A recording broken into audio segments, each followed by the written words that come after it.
In this episode of Get Real with Rajiv, I'm going to be answering questions around, is it good to have big dreams or is it good to set practical goals? I'm also going to be answering a question around, how do you deal with a situation in a family business where you're the youngest one and the older generation is extremely controlling and dominating? And I'm going to answer the third question, which is around, how do you bring out ownership from your team members and not let them be just people who are looking at work as work? And finally, I'm going to answer the question around, how do you handle a situation where your team member has achieved their goals and targets and they're expecting an appraisal, but your business has not grown? So if you'd like answers to these questions, then tune into episode number 69 of Get Real with Rajiv.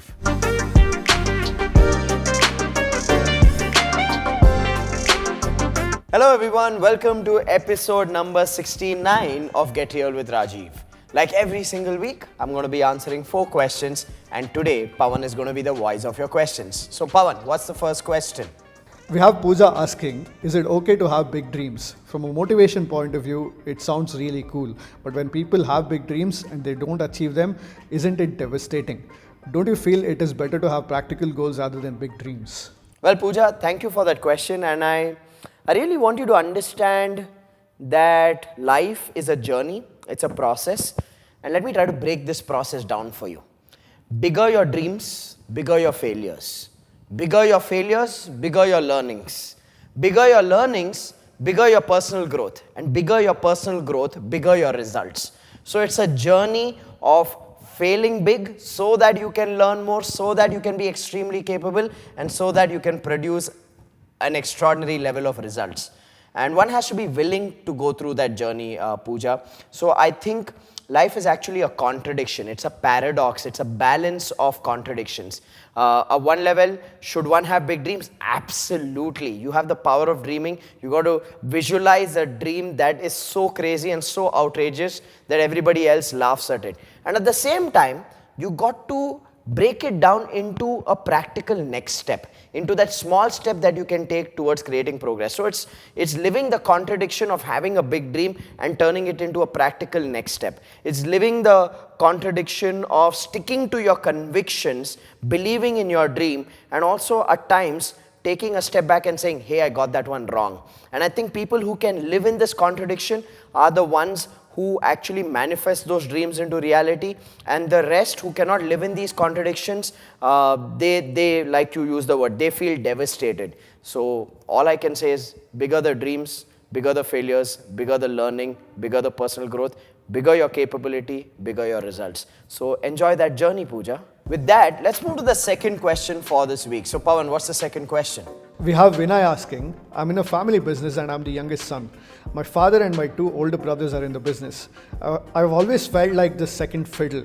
My father and brothers treat me like a child and don't let me take my decisions independently. Even if I have to take a vacation with my wife and kids, I have to take their permission. This is affecting my self-worth. I don't want to disrespect them, neither do I want to divide the business and the family, but I feel helpless because they are so controlling. How do I handle this? Well, Vinay, firstly, thank you so much for being vulnerable enough to ask this question on Get Real with Rajiv. What you have shared, Vinay, is the unspoken reality of a lot of family businesses. And it's pretty unfortunate. At one level, it's sort of a disadvantage to be a child of a self-made person if that self-made person does not know how to let go at a certain age.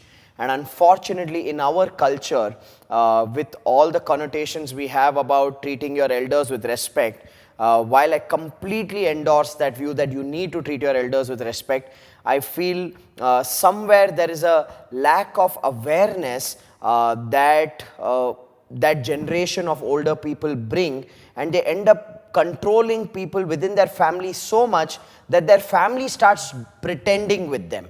And there's no authenticity in that family anymore. I mean, people within that family demonstrate behaviors or do things not because they want to do them, but because they don't want to be or face the wrath of that older, dominating, self-made individual. So firstly, thank you so much for sharing this question. All I can say, Vinay, is my mentor, Sidra, who was a spiritual teacher, she used to always say that you get the challenges in your life which have your deepest soul lessons hidden in it. And based on what you have shared with me, Vinay, your deeper soul lesson is to speak your truth, is to experience your inner power and speak your truth. And your question kind of told me that you are not the sort of person who speaks your truth, but you kind of go with the flow. Because you said that I don't want to disrespect them, I don't want to split the family business, I don't want to split the family. You're telling me what you don't want. And you're thinking that by you speaking the truth, all of what you don't want will happen. No.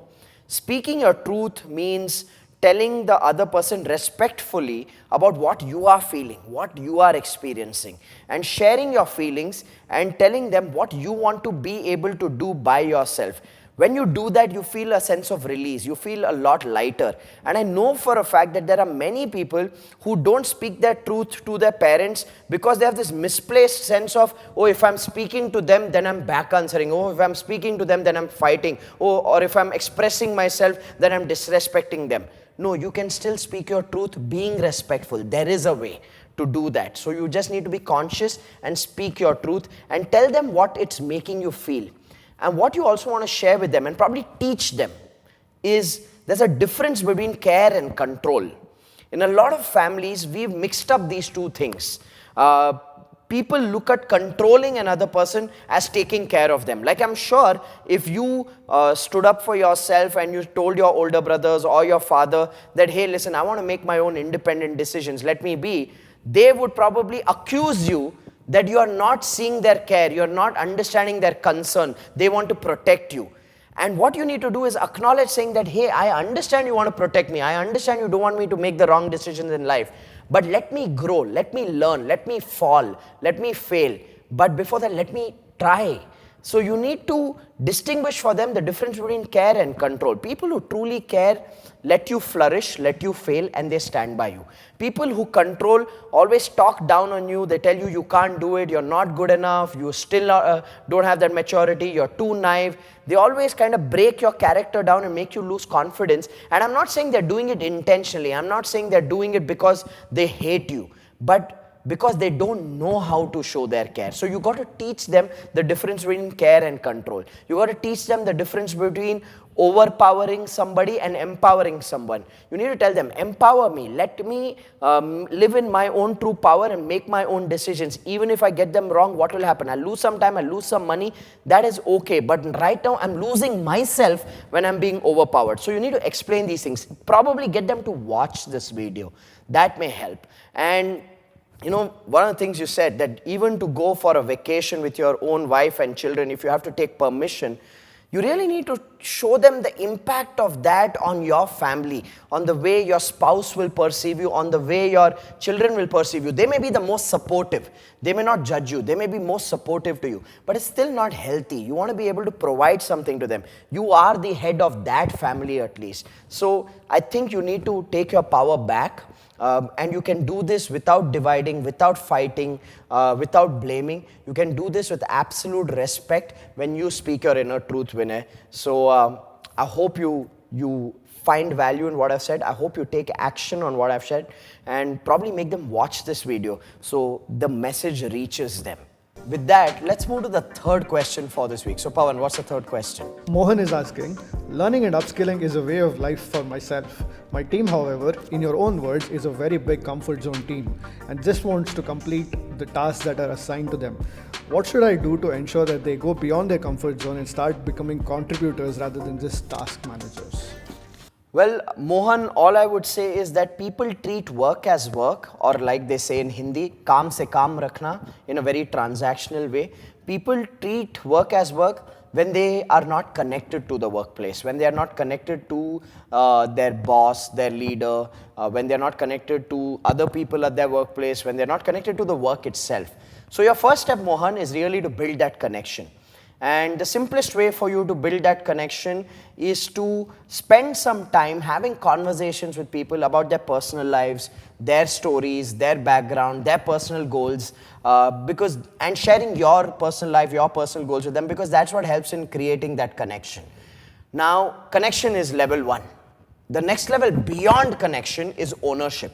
And when you want people to take ownership, when you want people to demonstrate ownership, then you need to be conscious about the quality of work you are giving them. If you're just giving them tasks where they have to do but not have to think, then obviously they will lose connection to that work over a period of time, because human beings love to create.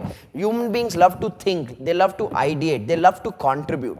So for every person on your team, in their job role, in their respective department, you need to make sure that every person has two types of responsibilities. One is what I call a contribution responsibility, which is to do with their relevant job tasks, their immediate goals, their immediate responsibilities.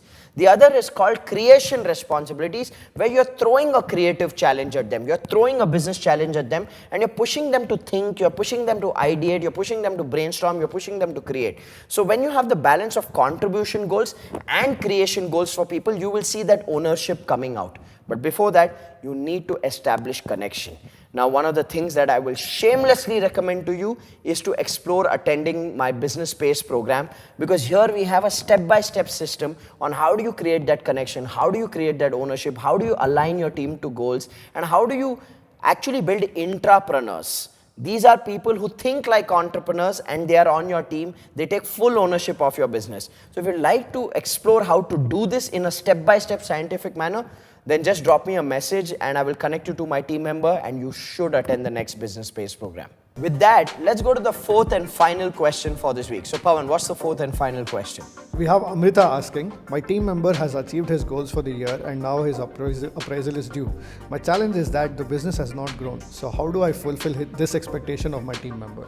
Well, Amrita, firstly, you have to acknowledge that growing the business is your responsibility as an entrepreneur, and delivering on the goals of the particular role is the responsibility of your team member. So if your team member has fulfilled their responsibility and the business has not grown, it is very valid for a team member to expect that growth. It's very valid for that team member to expect that appraisal. Now, I know for a lot of businesses, the last 1 year has been a very, very tough phase. And if team members have stepped forward and stepped up and have contributed to the business, taken salary cuts, then you really need to honor them when the business comes back on track. But you have to keep that focus and you have to take that responsibility of growing your business. So the question is, what are your options at this point of time? Here's option number one. Option number one, which is like a step number one, which I think is a necessity, is for you to acknowledge that team member and say, hey, you have done your bit. The business is still struggling, but you deserve what you expect. So you need to acknowledge them. At least let them know that their expectation is not wrong. At least let them know that you as a leader see that they have contributed. So your first step is to acknowledge that team member. Now from here you have different options. Option number one, if you feel that you need some more time to be able to build the business and bring it back on track, then give your team that clarity and say, hey, support me for 6 more months. And once we hit this amount of number, then this is what I will have at my disposal to reward and recognize the contribution of the performers of the business. So give clarity. Clarity is very, very important. But if you feel that there is no visibility of where the business is going, then the most fair thing for you to do is acknowledge the team members and say, hey, listen, right now we're still in uncertainty. We're still yet to crack a business model which will bring us back on track. In such a scenario, I leave the option to you guys.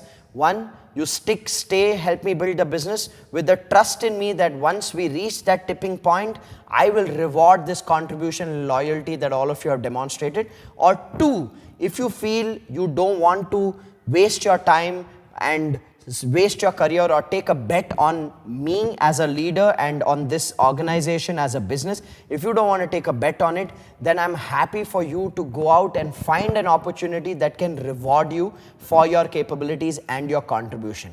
In most cases, when you do this and you give them that freedom to choose, people with the right heart know what is the right thing to do, because they are seeing a leader who is responsive, they are seeing a leader who's truthful, who is fair, and that's a very difficult thing to find in today's world. So I would say, Amrita, speak your truth, speak the truth, and give people the option and trust that people who are meant to be with you in this journey will resonate with your message and take that ownership to build the business, and you have a responsibility then to reward them when the business hits that tipping point. It'll be absolutely unfair on you as an entrepreneur if you are today asking for support from your team in bad times, but in the good times you're not rewarding them. And it has a lot to do with what your past behavior has been.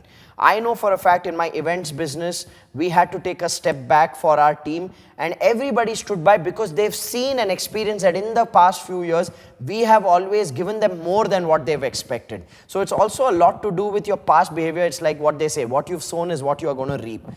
So make sure you communicate with authenticity, make sure you speak the truth, and make sure you honor your team members who deserve that growth. So there's a lot of communication that you need to do, Amrita. There's a lot of introspection you need to do, Amrita, and really express, inspire, and speak your truth to your team. So I hope that makes sense, Amrita. With that, we come to the end of episode number 69 of Get Real with Rajiv. Again, if you find value, do the right thing. Share this video so more people can watch it. Tag your friends so more people can watch it. And of course, ask me a lot more questions. Put your questions in the comments below and I will answer them in the upcoming episodes. So this is me, Rajiv Talreja, signing off from episode number 69 of Get Real with Rajiv. I look forward to seeing you in the next episode.